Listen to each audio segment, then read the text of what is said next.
సద్గురు పులాజీ బాబా ఛానల్లో వీడియో చూస్తున్న ఆత్మీయులందరికీ నా యొక్క నమస్కారములు.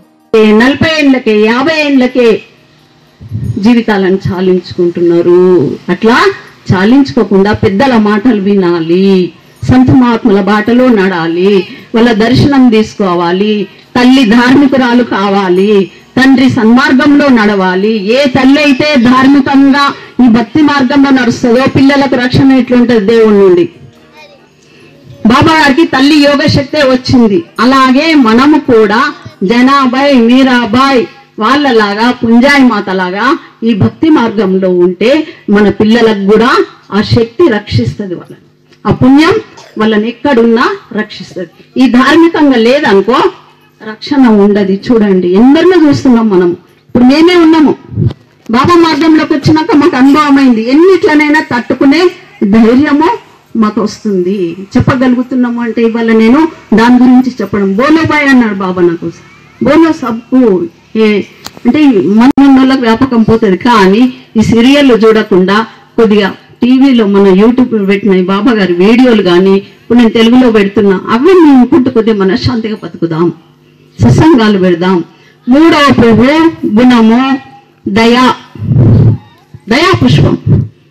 దయ తెలుస్తుందంటే తప్పులను కూడా క్షమిస్తాం. ఇప్పుడు ఒక స్టూడెంట్ను గురువు టీచర్ ఏం చేస్తాడు, దాన్ని కొట్టా అన్న తప్పు చేస్తే లేదురా నాన్న ఇట్లా రాయి, నువ్వు ఇట్లా చెప్పు అని క్షమిస్తేనే దగ్గరికి తీస్తేనే కదా పాపం వాడు భయం విడిపోయి మంచిగా అవుతాడు. లేదు నువ్వు ఎట్లా చేసినావు, నువ్వు దండించినావు అనుకో వాడు ఏమవుతాడు, అది క్షమానా కాదు. అంటే వాడిపై దయ చూపు. దయ చూపిస్తే ప్రతి ప్రాణిపై భూత దయ, ప్రతి ప్రాణిపై భూత దయ చూపండి. అందరూ ఆ భగవంతుని బిడ్డలే, మనమే కాదు, మానవ రూపంలో ఉన్న మనమే కాదు, మన పిల్లలే కాదు, మన తల్లిదండ్రులకు మన మేకలు గొర్రెలు చేపలు ప్రతి ప్రాణి కూడా ఆ భగవంతుడి బిడ్డలే. మరి ఎందుకు అనుకుంటలేం మనం? అనుకోవడం ఎందుకు లేదు? ఎందుకంటే అవి ఆకారాలు వేరే ఉన్నాయి కదా, దాని రూపం వేరే ఉంది. అవి మనం తినడానికి ఇచ్చిండు భగవంతుడు. ఎందుకు ఇచ్చిండు? మనం సారా తాగడానికి ఇచ్చిండు, ఇవి మంచిగా తినడానికి ఇచ్చిండు. ఒకరు బాబా గారు ఒకరు అడుగుతారు, బాబా భగవంతుడు అవి తినడానికి ఇచ్చిండు కదా మనుషులకు. కాదు, ఇవ్వలేదు. ప్రకృతిలో ఎన్నో మొక్కలు ఉన్నాయి మనిషి తినడానికి, అవి చంపితే పాపం అని మహాత్ములు జీవహింస నిషిద్ధం అని చెప్పారు. అందుకనే అదే దానికి పోవద్దు. మన పిల్లలే కాదు ఇతరులకు కూడా ప్రేమను పంచండి. దయ, క్షమ. ఇప్పుడే చెప్పాను, మనం క్షమిస్తే మనకు శాంతి దొరుకుతుంది. 4వది శాంతి పుష్పం గుణం. శాంతి ఎలా పొందుతాం? ఇతరుల్ని ఏమనకుండా అందరినీ దయ చూపుతూ ప్రేమను వంచితే మనకు శాంతి లభిస్తుంది. ఎన్నో పుష్పం? 7వ పుష్పం ధ్యానం. లాస్ట్ ఎన్నో స్థితికి వస్తుంది చూడండి. లాస్ట్ స్టేజీ ధ్యానం. ఇప్పుడు ఇవన్నీ కర్మకాండాలు వీటిల కిందకి వస్తాయి.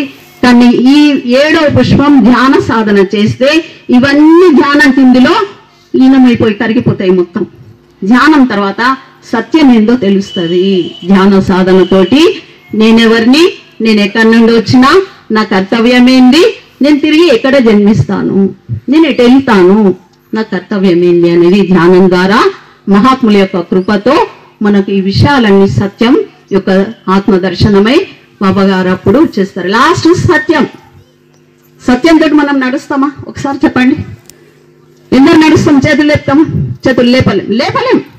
ఏదో ఒక్క విషయంలో అబద్ధమో ఏదో మాట్లాడుతూనే ఉంటాం.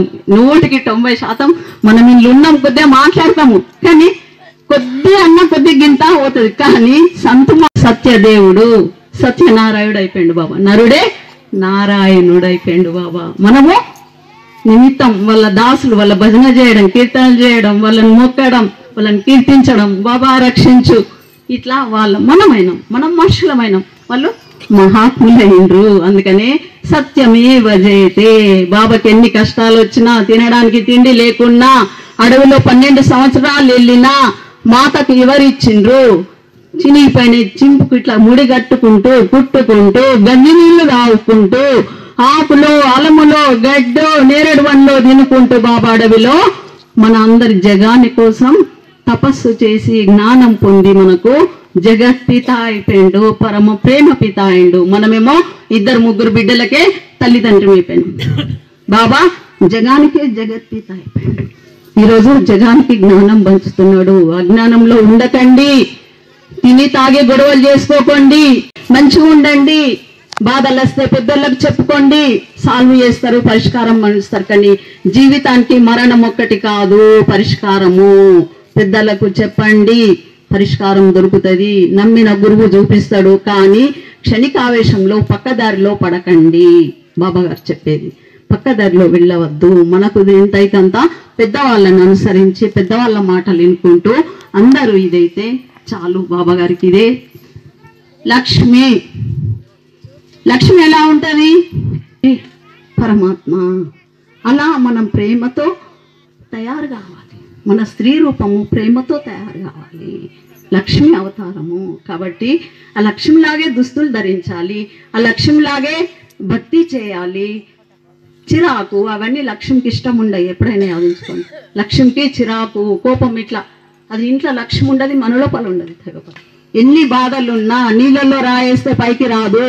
అలా ఎన్ని బాధలున్నా ఎవరెన్ని మాటలన్నా తనను ఇంకించుకోవాలి.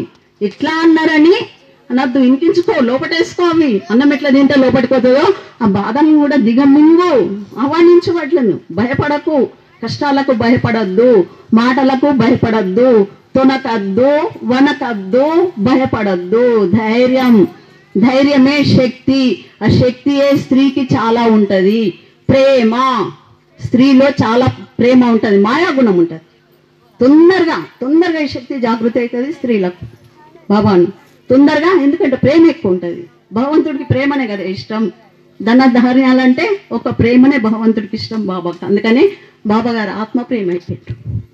ప్రేమ అంటే నువ్వు బాబా అని లోపలికి వెళ్ళి పిలిస్తే అయిపోయి నీకు వచ్చేస్తారు ధ్యానంలోనే. అందుకని మీకు చేతులెత్తి నమస్కరిస్తూ ప్రతి ఒక్కరికి ఇప్పటి నుండి అందరూ ధ్యానం చేయండి. ధ్యాన సాధన ప్రొద్దున సాయంత్రం చేయండి. గ్రంథాలు చదువుతూ సద్గురు పులాజీ బాబా ఛానల్ యూట్యూబ్లో నేను 3 years అవుతుంది ఛానల్ ఓపెన్ చేసి. కాబట్టి మీకు మనసు బాగాలేనప్పుడు, మీకు వినాలనుకున్నప్పుడు, కోపం వచ్చినప్పుడన్నా ఏ బాబా మాటలు గుర్తు చేసుకొని తెలుగులో చేస్తున్నాను. కాబట్టి ఆ కోపం అంతా నీళ్ళు చల్లారాడికి బాబా మాటలు వింటే ఒక అర్ధగంట ఇంటర్ల మీద ప్రయోగించకుండా ఈ జ్ఞానం వింటూ మన జీవితము సుఖశాంతులతో అందరూ ఉంటారని, బాబా గారి ఆశీస్సులు ప్రతి ఒక్కరికి ప్రసరించాలని, వారి కుటుంబము శక్తి లేని వారికి శక్తి జాగృతి చేస్తున్నాడు.